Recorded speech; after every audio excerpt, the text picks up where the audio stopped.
Buenos días a todos. Lo primero que quisiera es agradecer al profesor Gustavo Guinea su amabilísima invitación a participar en esta jornada.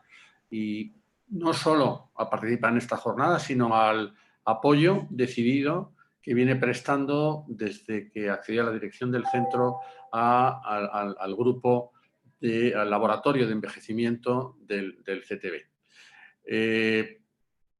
Quiero también darle las gracias a Elena Villalba, con quien la verdad llevo colaborando ya muchos años y bueno, la verdad es que es muy fácil colaborar con ella, porque, en fin, aparte de ser una inquieta investigadora que está siempre para aquí para allá buscando cosas nuevas y cosas a hacer, pues la verdad es una consistencia técnico-científica difícil de encontrar.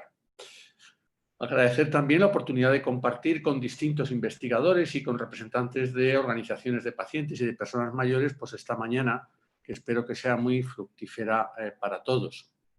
Ahora llega el peor momento para mí. Yo soy un analfabeto tecnológico. Me han dicho a qué punto tengo que apretar. A ver. A ver. ¿Se ve la presentación? El verde de abajo, muy bien, se ve perfecto. Perfecto, he triunfado entonces, perfecto. Bueno, entonces como ya ha dicho Elena, lo que yo voy a tratar un poco de describir es qué es eso de la fragilidad. He hecho un juego de palabras, es un problema central o periférico, tanto en lo que tiene que ver de cuánto de importante es cuando uno maneja o aborda a personas mayores con problemas de deterioro funcional, que como explicaré es lo importante cuando uno envejece, o es una cosa simplemente secundaria y periférica. Pero también lo que voy a plantear es el dilema de que si la fragilidad se manifiesta o es originada por un problema del sistema periférico, músculo, hueso, o también el sistema nervioso central tiene alguna participación en generar esta fragilidad. En el capítulo de agradecimientos he dejado para el final el que creo que es más importante de todos. Y a mí me gustaría dedicarle esta presentación a alguien que fue inicialmente una persona con la que trabajaba y que acabó convirtiéndose, como demuestra la imagen de la izquierda en la que estamos los cuatro esquiando, se convirtió en un amigo, que fue el profesor Francisco del Pozo. El profesor Francisco del Pozo era un ejemplo de envejecimiento activo y saludable hasta que una crudelísima enfermedad se lo llevó en tan solo 3 meses y a quien sin ninguna duda le debemos varios de nosotros la existencia del Laboratorio de Envejecimiento Salgado Alba y el habernos conocido y el haber trabajado muy activamente. De modo que me gustaría, y seguro que estamos todos de acuerdo, dedicar esta conferencia a su memoria. A pesar de que han pasado ya 2 años desde su fallecimiento, está siempre en nuestro pensamiento y echo mucho de menos las tardes de conversaciones en las que se mezclaba lo profesional con lo personal, lo humano con lo científico. Bueno, la presentación la he dividido en 5 partes y unas conclusiones. La primera es qué es lo importante hoy día, si la cantidad de vida, es decir, la longevidad, vivir más, o la calidad de vida, es decir, vivir mejor. Y cuando decimos vivir mejor es con una mejor función, una mayor autonomía funcional. Dentro de este marco conceptual, marco teórico, enmarcaré a su vez a la fragilidad, que no es sino una etapa en el transcurso del deterioro funcional. Una etapa en la que tendremos que ver qué es lo que hay debajo.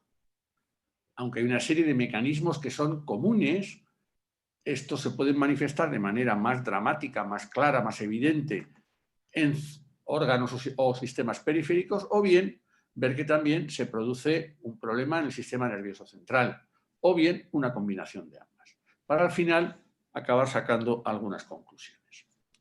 Bueno, seguro que están cansados de ver imágenes como esta, en la cual se muestra la expectativa de vida en diferentes países, en este caso de la Unión Europea, pero también de la América hispana, a los 65 años.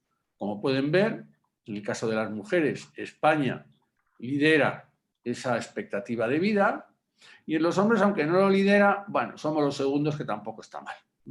Es decir, en España tenemos una magnífica expectativa de vida respecto a los otros países y por sí sola. Pero cuando uno modifica esta perspectiva hacia no solo a vivir mucho, sino a vivir de forma independiente, las cosas no son tan estupendas. Y resulta que, por ejemplo, España se encuentra en el número 17 de los países del mundo en cuanto a expectativa de vida activa a los 65 años. Eso quiere decir que gran parte de los años que vivimos, y que son muchos, los vivimos con discapacidad, es decir, con mala calidad de vida. Pero esta gráfica nos enseña otra cosa, y es que mientras que en el caso de la expectativa de vida total, todas las curvas tendían a agruparse, aquí grandes diferencias. ¿Eso qué quiere decir? Quiere decir que mientras que en el caso de la expectativa de vida total probablemente estemos cerca de algún límite, aquí no ocurre eso. Y eso lo que quiere decir es que tenemos mucho terreno que ganar, mucho que conseguir. Planteada así la cuestión, ¿cuál es el auténtico problema? ¿La longevidad o la función? Yo creo que si atendemos a esta diapositiva vamos a tener claramente la respuesta. Fíjense cómo en la parte izquierda de la diapositiva aparece uno de los muchos trabajos que se han publicado. Este está publicado en Nature, que como bien saben ustedes es una de las revistas más prestigiosas de la ciencia, en la que se demuestra una vez más, esto no es una cosa que haya aparecido una sola vez, una vez más que hay un límite para la expectativa de vida en los humanos. Y este límite está muy cerca de la actual expectativa de vida. De modo que la posibilidad de aumentar la longevidad, hablo como media, y hablo en países de alta longevidad como nosotros, es muy pequeña. De hecho, la Oficina Europea de Demografía o de Poblaciones dice que en España la expectativa de vida entre el año al nacer, entre el año 2008 y el 2060, aumentarán unos paupérrimos 4 años y medio. Recuerden que venimos de un siglo donde la expectativa de vida pasó de ser de 30 años a principio de siglo a prácticamente 80 al final del siglo. Pues parece que eso es todo y que para este siglo XXI solo nos queda aumentar nuestra expectativa de vida en no más de 4, 5, 6 años. Bueno, ¿y qué ocurre con la función? Pues ya les comentaba antes. Mientras que eso es así para la expectativa de vida total, fíjense la diferencia enorme entre la expectativa de vida libre de discapacidad y la total, es grande, pero es muy variable a su vez entre diferentes países. Un eslovaco lo tiene bastante mal, pero sin embargo un sueco, bueno, tiene una expectativa de vida activa que se acerca mucho, solo le separa 5 años, a la expectativa de vida total. ¿Cuál es el reto, por tanto, que nos tenemos que plantear ahora? No es aumentar algo que ya ha llegado a su límite, sino que es aumentar algo que tiene mucho margen de mejora todavía y que es el principal corolario de la calidad de vida, que es la autonomía funcional. ¿Qué es lo que ocurre con la autonomía funcional conforme uno envejece? Aquí en vez de autonomía funcional, esto es un concepto que no me voy a meter, acuñado por la Organización Mundial de la Salud, pero que refleja muy bien la autonomía funcional, que es la capacidad intrínseca. Y esta figura está sacada del informe que hizo la Organización Mundial de la Salud sobre el envejecimiento saludable. En él podemos ver cómo, independientemente de los países y los continentes, China, México, Ghana, Rusia, Sudáfrica, hay una caída en esa capacidad intrínseca a lo largo del tiempo. Eso no tendría demasiado problema si no fuera porque a partir de un determinado umbral, esa caída en la capacidad intrínseca nos lleva a el deterioro funcional y a la independencia, a la dependencia. Cuando nosotros hemos disminuido nuestra capacidad máxima de consumo de oxígeno y llegamos a un determinado umbral, nos quedamos prácticamente sin capacidad adaptativa. De modo que cualquier pequeño esfuerzo nos cuesta mucho trabajo e incluso tenemos menos almohadilla, menos colchón para acercarnos al momento en el que tenemos justo la energía que nos permite mantenernos vivos. Esa pérdida progresiva de la capacidad ya hemos visto que se produce a lo largo de mucho tiempo y nos lleva desde la robustez, en la que uno es capaz de hacer prácticamente de todo, hacia la discapacidad. Hay un umbral, como ya hemos visto, a partir del cual, como no tenemos reserva funcional, la posibilidad de revertir la situación funcional hacia mejor se hace cada vez más difícil, llegando en estadios avanzados de este cursar desde la robustez a la discapacidad a una situación que es irreversible. Si nosotros esperamos a que aparezca la discapacidad y sobre todo a la discapacidad avanzada y establecida, no vamos a poder revertirla. Es como si solo esperáramos a que aparecieran las metástasis de un cáncer para intervenir sobre él, para tratar el cáncer, ignorando la posibilidad de prevenirlo y de detectarlo en estadios precoces, que es lo que más rentable supone respecto a las posibilidades tanto de curar al paciente como para el propio sistema de salud.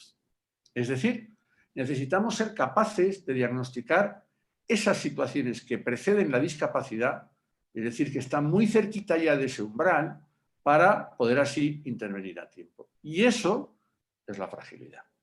Ese momento en el cual todavía no tenemos discapacidad, pero estamos cerca de ello y tenemos todavía cierta reserva funcional para poder mejorar nuestra situación funcional, es el momento que se denomina fragilidad y es lo que se ha acuñado como síndrome de fragilidad. Resumiendo, por tanto, en el espectro funcional que nos lleva desde la absoluta robustez hasta la muerte, el espectro de la fragilidad define aquel momento en el cual ya ha habido alteración de diferentes sistemas, que como veremos luego es lo característico de la fragilidad, pero todavía tenemos capacidad de mejora. Todavía no hay discapacidad, pero si nosotros medimos el rendimiento de algunas cosas, la velocidad de la marcha, la fuerza de prensión, el tiempo que tardamos en caminar 400 metros, ya vemos que está muy cerquita de un umbral que le separa de la gente que es robusta. El envejecimiento por sí solo no es capaz de generar fragilidad, pero es necesario que exista envejecimiento para que exista fragilidad. De hecho, la fragilidad no es sino la interacción del proceso de envejecimiento con algunas condiciones o enfermedades que suelen presentarse de manera agrupada. ¿Cuáles? La diabetes, la insuficiencia cardíaca, la cardiopatía isquémica, el deterioro cognitivo, la artrosis, la bronquitis crónica, son las 6 que con más frecuencia se van a ver asociadas al desarrollo de fragilidad. Pero muchas otras condiciones crónicas también son capaces de hacerlo. Dependiendo de diferentes cuestiones, las trayectorias de fragilidad se modificarán, dependiendo también del estilo de vida, de nuestra genética y de cuáles sean las enfermedades crónicas que nos están afectando. ¿Quiere eso decir que el envejecimiento es una enfermedad?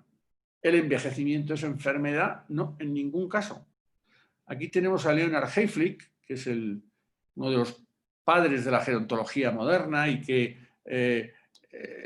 ya dijo en varias revistas y revisaba el porqué que el envejecimiento no es un problema sin solución y no es una enfermedad. Él hablaba que el envejecimiento se caracterizaba por 6 puntos fundamentales y que ninguno de ellos lo compartía ninguna enfermedad, que era universal, que era especie específico, que eran 6 cosas que no comparten las enfermedades. Lo que sí es cierto es que conforme uno envejece, por esta situación de pérdida de reserva funcional, la resistencia, eso que se llamará la resiliencia también, frente a agresiones y entre ellas las enfermedades crónicas, va disminuyendo.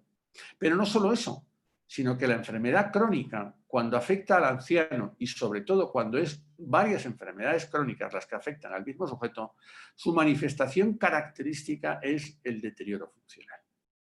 Es decir, que junto al proceso propio del envejecimiento primario, eso está aquí en verdecito, dependiendo de los estilos de vida, básicamente ejercicio y nutrición, y las comorbilidades que presentemos, nuestro ritmo de envejecimiento va a ir acelerándose, más o menos, acercándonos la posibilidad de cruzar este umbral de discapacidad. Umbral de discapacidad que ahora se ve de manera muy evidente en muchas personas. Ustedes pueden preguntar, oiga, ¿y si esto ha sido así porque hace 100 años no había tanto discapacitado Pues muy fácil, porque hace 100 años aquí había una raya que era la raya de la muerte, que la atravesábamos a los 40, 45, 50 años, antes de que atravesáramos la raya de la discapacidad. Durante el siglo pasado hemos desplazado la raya de la muerte hacia aquí y ahora sí tenemos tiempo de desarrollar discapacidad y deterioro funcional.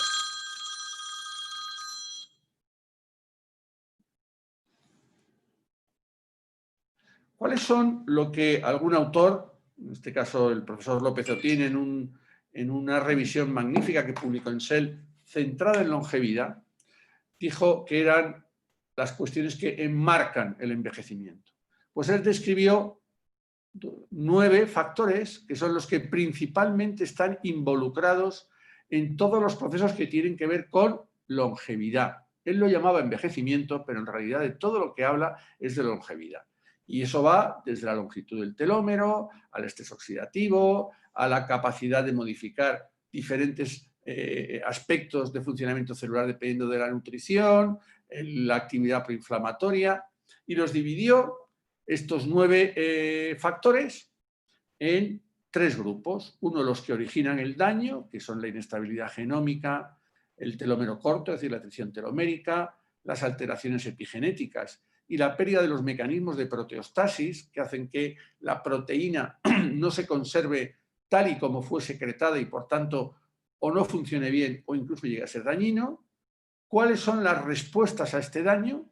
Que son básicamente los mecanismos de sensores a los nutrientes, la disfunción mitocondrial y la senescencia celular, y cuáles son los culpables del fenotipo de envejecimiento, que lo que hacen es integrar el daño con la respuesta para expresarse fenotípicamente, y que tienen que ver básicamente con el agotamiento de la célula madre, la célula stem, y la alteración en la comunicación intercelular. Uno de los problemas fundamentales del envejecimiento es que los mecanismos normales o las vías normales de comunicación entre las células, que es muy importante porque es lo que hace que entre ellas se puedan entender y hablar, resulta que están estropeados, no funcionan o están distorsionados. Una de las organelas celulares donde esto se expresa con mayor intensidad es en la mitocondria y fundamentalmente en la mitocondria del músculo. Aquí podemos, por ejemplo, cómo cambia el aspecto de un músculo, en este caso es la parte proximal de la pierna, estamos viendo sobre todo el cuádriceps, a lo largo del tiempo en sujetos sin enfermedad. Aquí podemos ver 2 cosas. Hay una pérdida de músculo, que es evidente, pero hay otra cosa que también es evidente, y es que ese músculo se va infiltrando por grasa. Una grasa que no es como la grasa subcutánea, sino que es muy parecida a la grasa visceral, es decir, es una grasa metabólicamente activa. Además, ya hemos dicho que el número de unidades mitocondriales también disminuye y el funcionamiento de estas mitocondrias, aquí vemos que hay muchas menos mitocondrias en el tejido muscular de un individuo joven que de un individuo viejo, pero es que además estas mitocondrias funcionan peor, de manera que el rendimiento de la cadena respiratoria, que es la que acaba generando la moneda energética, que es el ATP, es alrededor del 50%. El proceso de fosforilación oxidativa se va deteriorando y por cada molécula de glucosa se produce aproximadamente un 40% menos de energía, de ATP. Además, también ya hemos dicho el tema de la señalización. Este es un ejemplo que os he puesto. Aquí es como cuando uno hace ejercicio aeróbico, que genera estrés oxidativo, se suelen generar 2 vías de mejoría o de respuesta a ese estrés oxidativo que se produce con el ejercicio y que cuando uno entrena acaba produciendo. Y es básicamente un aumento de un significador que es la proteína que es la PGC1-alfa, que a su vez induce aumento de la biogénesis mitocondrial, hace que el músculo genere más mitocondrias y por tanto sea capaz de generar más energía. Cuando eso se produce, ese ejercicio en una persona mayor, este mecanismo no funciona tan bien. De manera que solo es capaz de generar incrementos de PGC1-alfa a través de una de las 2 vías, que es la del AMPK, porque la otra vía está cercenada y no funciona. De modo que a igualdad de estrés oxidativo, a igualdad de ejercicio aeróbico, la capacidad del músculo del viejo de aumentar el número de mitocondrias por unidad de músculo está disminuida y, por tanto, la capacidad de respuesta al ejercicio es diferente y los mecanismos incluso de entrenamiento han de ser distintos. ¿Cuáles son los 4 grandes cambios que se producen durante el envejecimiento? Pues hay unos cambios metabólicos, ahí ya hemos dicho alteración mitocondrial, hay estrés oxidativo y hay también actividad proinflamatoria. De modo que se pasa a una situación de predominio anabólico típico de la edad joven adulta a un predominio catabólico, en el cual están afectados básicamente estos sistemas: el sistema GH-IGF-1, el sistema del cortisol, la resistencia a la insulina, las hormonas sexuales, y he puesto aquí también la testosterona y el estrógeno, he puesto aquí también la vitamina D, que algunos, aunque estricto sensu no lo es, lo consideran también una hormona. Algunos datos que demuestran esto que les acabo de contar. La mayoría de ellos son datos de nuestro propio laboratorio. Aquí lo que demostramos era que la testosterona es una hormona típicamente masculina y la fragilidad es una afectación típicamente femenina. Es curioso que en la literatura nadie había mirado qué pasaba con la testosterona en las mujeres. En nuestro estudio lo que vimos, con datos del estudio de Toledo, de envejecimiento saludable, era que efectivamente en los varones cae linealmente los niveles de testosterona y eso se asocia a fragilidad, mientras que en las mujeres lo que veíamos era una relación que no era lineal, como en los hombres, sino que era una forma en J. Siempre con concentraciones más bajas, son mujeres, pero también en las mujeres había una relación entre testosterona baja y fragilidad. La resistencia a la insulina es uno de los principales factores que se asocia al desarrollo de fragilidad, aunque un aumento en la señalización de la insulina se asocia con el envejecimiento, y esto da lugar a algunas cuestiones muy interesantes, en las que no voy a entrar, pero que básicamente se resumen que esa resistencia a la insulina probablemente condiciona, por un lado, aumento de longevidad, pero por otro lado, mayor riesgo de fragilidad. El estradiol en las ancianas, aquí sí lo hicimos solo en las mujeres, 3/4 de lo mismo. A más bajo nivel de estradiol, y eso que son evidentemente mujeres posmenopáusicas, mayor riesgo de fragilidad. Aquí lo vemos. ¿Qué ocurre con el estrés oxidativo? El estrés oxidativo se ha ligado a la longevidad, pero nosotros lo que hemos demostrado es que a lo que se liga verdaderamente cuando uno es viejo es a la fragilidad. Tanto los sujetos frágiles como prefrágiles tienen mayor estrés oxidativo que los sujetos que son robustos. Hemos dicho también que uno de los problemas que existían era el problema de la aparición de una actividad proinflamatoria de bajo grado que caracteriza a la fragilidad. Hay varias citoquinas, sobre todo interleuquina 6 y TNF-alfa, que están claramente aumentadas en los sujetos frágiles, pero también hay citoquinas antiinflamatorias que están disminuidas, fundamentalmente interleuquina 10. La pared vascular es muy importante en generar fragilidad, y de hecho nosotros ya demostramos que la disfunción endotelial en sujetos sin enfermedad macrovascular se asociaba al desarrollo de fragilidad y prefragilidad en personas mayores. Fijaros cómo en sujetos con enfermedad arteriosclerótica esa relación no se observaba, pero en sujetos sin enfermedad arteriosclerótica hay una clara diferencia en los niveles de un marcador de función endotelial entre los robustos y los frágiles. Y otra cosa que vimos nosotros era que se potenciaban. Es decir, que la presencia de disfunción endotelial, si además concurría con la presencia de actividad proinflamatoria, potenciaba esa alteración en los sujetos que son frágiles. De modo que, resumiendo la relación entre inflamación, estrés oxidativo y músculo, es decir, periférico en el envejecimiento, podemos ver que hay una serie de alteraciones de las citoquinas sistémicas inflamatorias que van a condicionar, por una parte, alteraciones en uno de los reguladores de muchos sistemas biológicos, como es el NF-κB. Eso, a su vez, va a generar incremento de las especies reactivas de oxígeno, que van a generar una serie de alteraciones en las proteínas que van a llevar no solo a pérdida de masa muscular, sino a pérdida de la función muscular. El músculo del anciano no es un músculo solo disminuido cuantitativamente, sino cualitativamente, que va a llevar a una pérdida de rendimiento físico. De modo que, mientras que en el envejecimiento exitoso bien por un estilo de vida activo o porque padecemos poca enfermedad crónica, se genera poca actividad inflamatoria y poco estrés oxidativo, que lleva a mantener las respuestas fisiológicas al estrés y, por tanto, a mantenernos robustos. Cuando tenemos envejecimiento no exitoso, caracterizado por un estilo de vida básicamente sedentario, la presencia de enfermedad crónica, se genera un aumento de estrés oxidativo y de inflamación que, a través de unos mecanismos que son comunes en todos los sistemas de nuestro cuerpo, incremento del NRF2, del HMOX2, de la superoxidasa dismutasa, de GIF1-alfa, se compromete la respuesta al estrés, aparece la vulnerabilidad y eso clínicamente se manifiesta por una fragilidad. En esta diapositiva lo que intento mostraros es cómo, frente a esos, acordaros de los famosos hallmarks que os ponía al principio de la charla, eso además cuando se combina con la enfermedad, que ya hemos dicho que se manifiesta en el anciano por alteración funcional, va a producir una potenciación de esas alteraciones que se vienen produciendo con el envejecimiento para generar un deterioro funcional más rápido, acordaos de las curvas que os he mostrado, más intenso. Y eso es lo que genera la fragilidad. ¿Qué enfermedades son las que tienen esa capacidad? Las que os he comentado antes.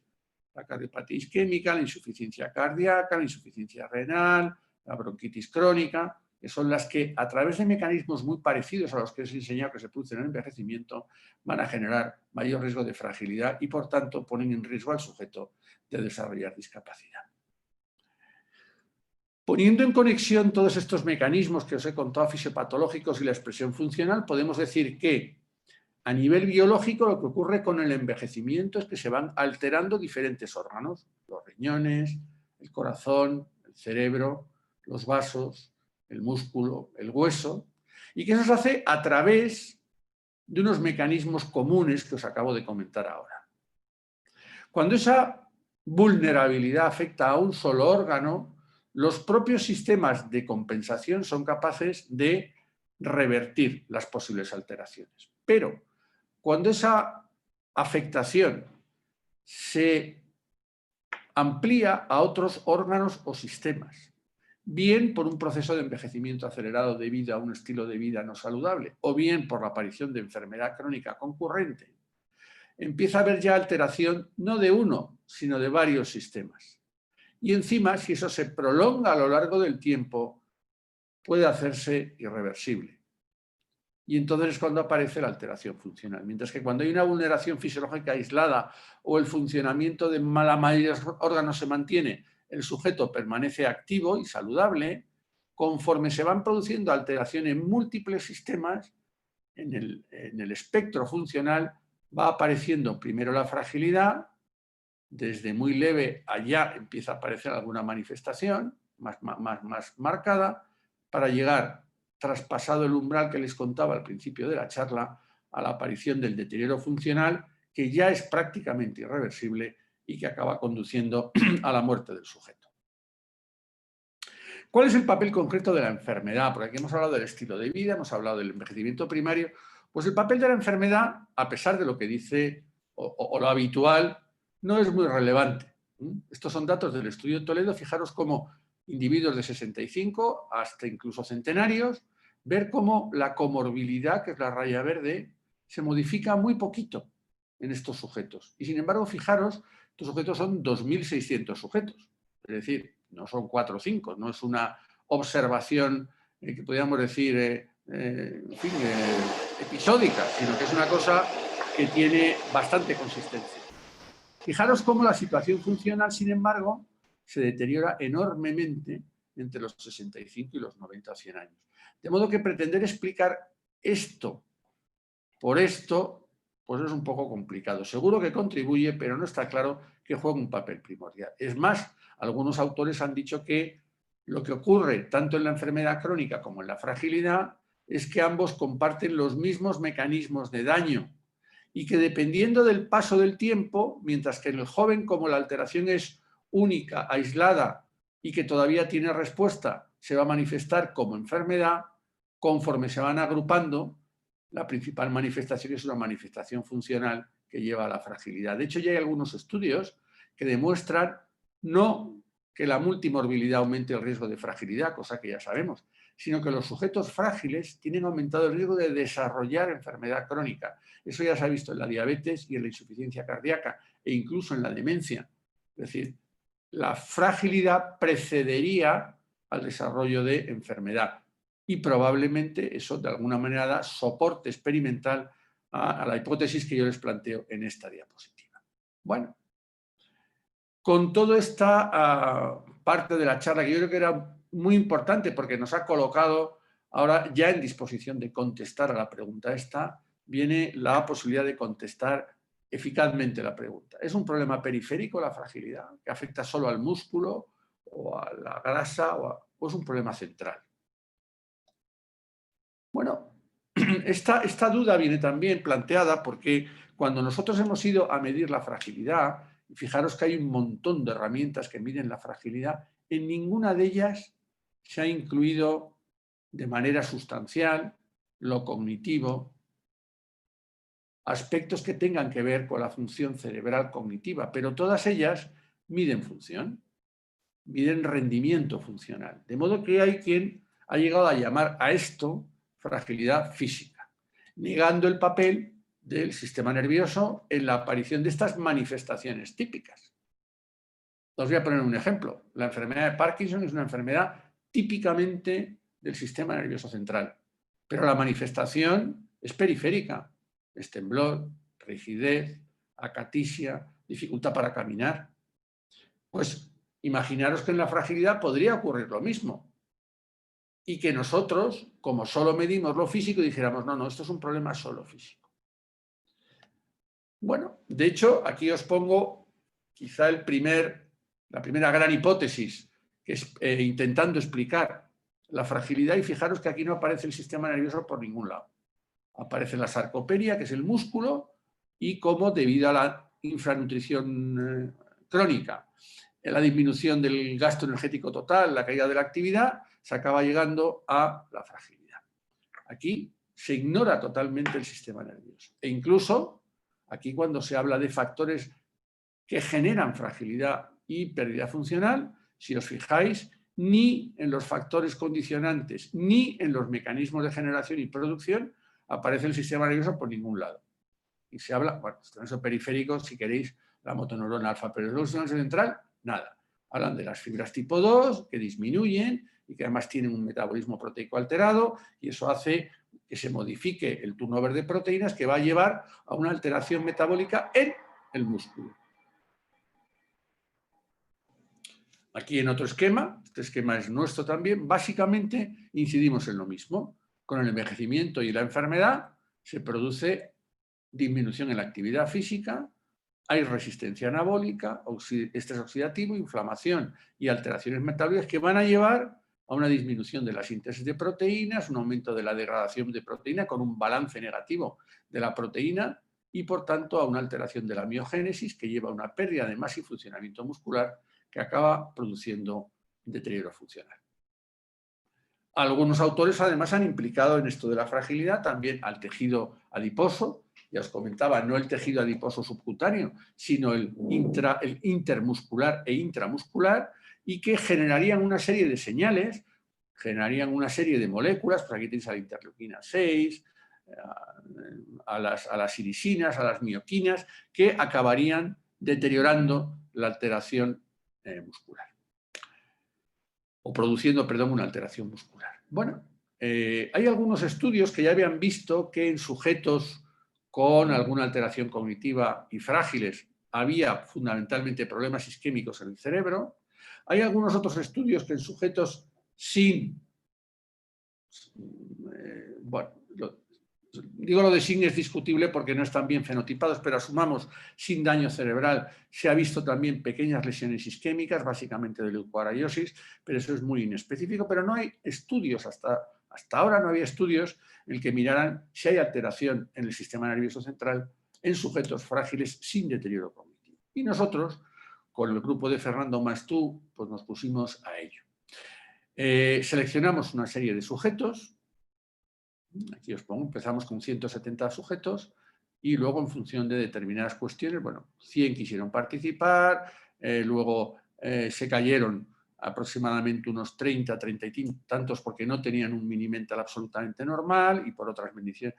Al final participaron 60 sujetos y terminaron el estudio 54. De ellos 34 eran robustos y 20 eran frágiles. Aquí veis las características, bueno, son las características muy típicas de una población anciana en la cual no hay diferencias significativas en ninguna de estas cosas que hemos mirado aquí de comorbilidad, y si las hay, como era de esperar por otro lado, en las actividades de la vida diaria y en el SPPB, que es un test que mide rendimiento funcional.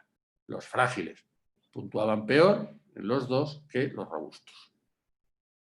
¿Y qué es lo que hemos observado? Lo que hemos observado es que hay unas evidentes manifestaciones en la magnetoelectroencefalografía en los sujetos frágiles que no tienen deterioro cognitivo global, insisto, y que afectan a unas zonas muy particulares del cerebro, que están muy implicadas en espolo frontal, zona cingular, que son zonas en la cara medial, zonas talámicas que tienen mucha conexión con la zona prefrontal. Y se ve claramente la diferencia en la señal, en dos tipos de biorritmos, entre frágiles y robustos. Las zonas cerebrales principalmente afectadas son zonas que tienen que ver con las capacidades ejecutivas. Capacidades ejecutivas que medimos en este estudio. Y se veía de manera muy clara que había una alteración casi selectiva en las pruebas que medían capacidad ejecutiva en los sujetos frágiles frente a los sujetos robustos. Es decir, resumiendo, en los sujetos frágiles teníamos una afectación bastante selectiva de las áreas que tienen que ver con las capacidades ejecutivas, que se manifestaban también cuando uno pasaba test neuropsicológicos que medían capacidad ejecutiva. De los dominios que habitualmente se utilizan para medir la fragilidad, hay tres que tienen mucho que ver con capacidades ejecutivas, que son la actividad que uno hace, actividad física, la velocidad de la marcha y la prensión. Ellos tres ya hay estudios que demuestran que personas con capacidad ejecutiva tienen una peor velocidad de la marcha, tienen una peor capacidad de fuerza de prensión, porque la manera de medirlo es con dinamómetros que requieren una cierta habilidad ejecutiva, y hacen menos actividad física condicionada por estas dos cuestiones. Es decir, entre los criterios llamados de la llamada fragilidad física, hay 3 entre 5 factores que pueden deberse a alteraciones en la capacidad ejecutiva. De hecho, hay otro grupo en Boston que ha demostrado algo parecido y que incluso ha hecho algunos estudios de intervención y han visto que estimulando determinadas áreas de la zona prefrontal en sujetos ancianos mediante bueno, una técnica de parecido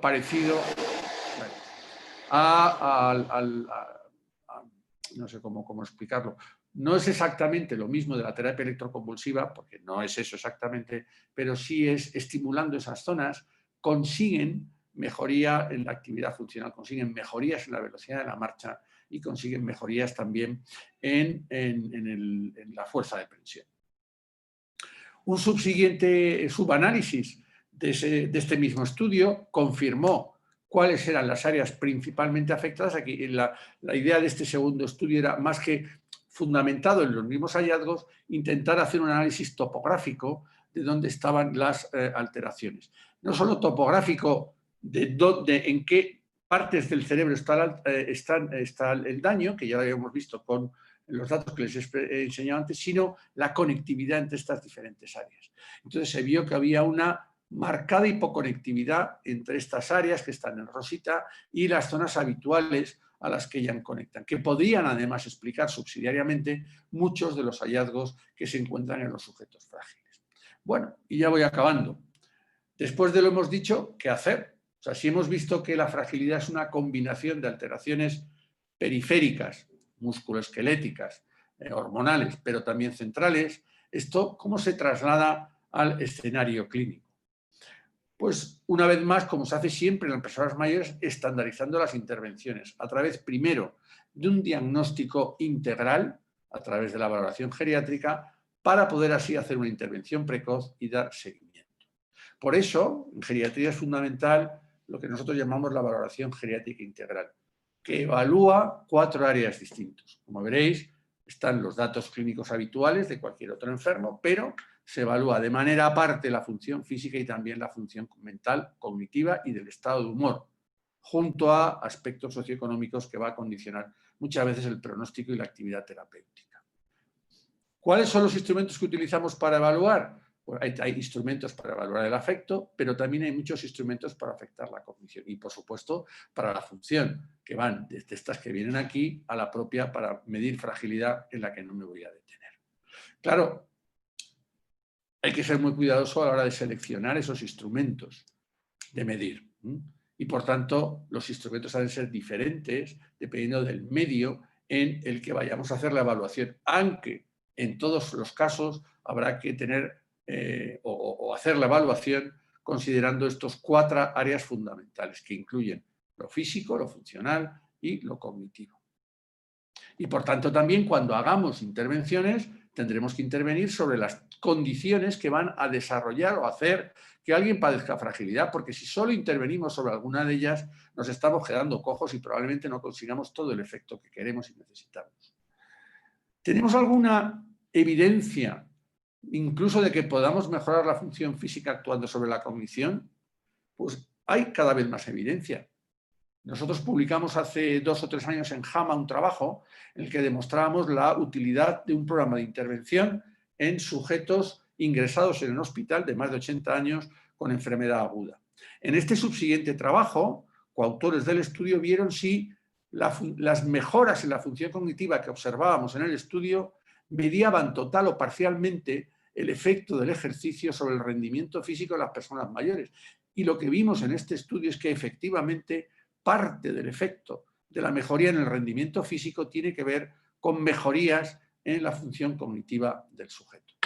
Y ya para terminar, el seminario se hace en el Centro de Tecnología Biomédica, contaros un poco cómo el Laboratorio de Envejecimiento Salgado Alba está trabajando en todos estos conceptos que parecen un poco alejados de la práctica diaria. Nosotros estamos desarrollando no solo sensores, como decía el profesor Guinea, sino plataformas integrales que nos permitan detectar a los sujetos en riesgo de desarrollar fragilidad y deterioro funcional, que nos permitan intervenir sobre ellos a través de ejercicios y de mejoras en la nutrición y de manejo de la medicación, y que nos permita también, a través de algoritmos, con uso de inteligencia artificial, usar algoritmos de ayuda a la toma de decisión, tanto para el propio paciente y su cuidador, como para los médicos de primaria, los médicos de especializada, los geriatras, y por último, cuarta cosa, poner en contacto a todos los elementos del sistema. Esto, de manera global, también lo hemos trasladado a algunas enfermedades concretas. En este caso, por ejemplo, es al tema de las caídas, que es un tema muy importante en las personas mayores, en las que ya veis que se integra la evaluación física con la cognitiva y la funcional. Y todo ello permite proveer al paciente de los cuidados que precisa, adaptados a sus necesidades, a través de, como se ve aquí también, sistemas de integración que van a permitir el que el círculo de mejora del conocimiento, test predictivo y modelos de predicción de caídas se integren en la provisión de cuidados integrales, coordinados y continuados que son fundamentales y que condicionan, que caracterizan a los cuidados en geriatría.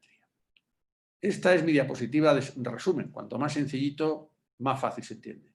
El principal objetivo, cuando atendemos a adultos mayores, cuando hacemos algo para adultos mayores, es mejorar su capacidad funcional.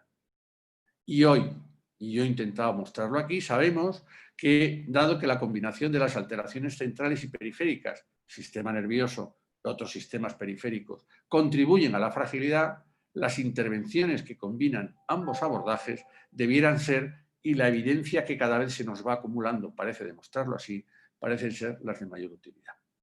Nada más y muchas gracias a todos por su atención. Aquí hay parte del equipo que ha producido muchos de los datos que me han permitido hacer esta comunicación para ustedes. Nada más y muchas gracias.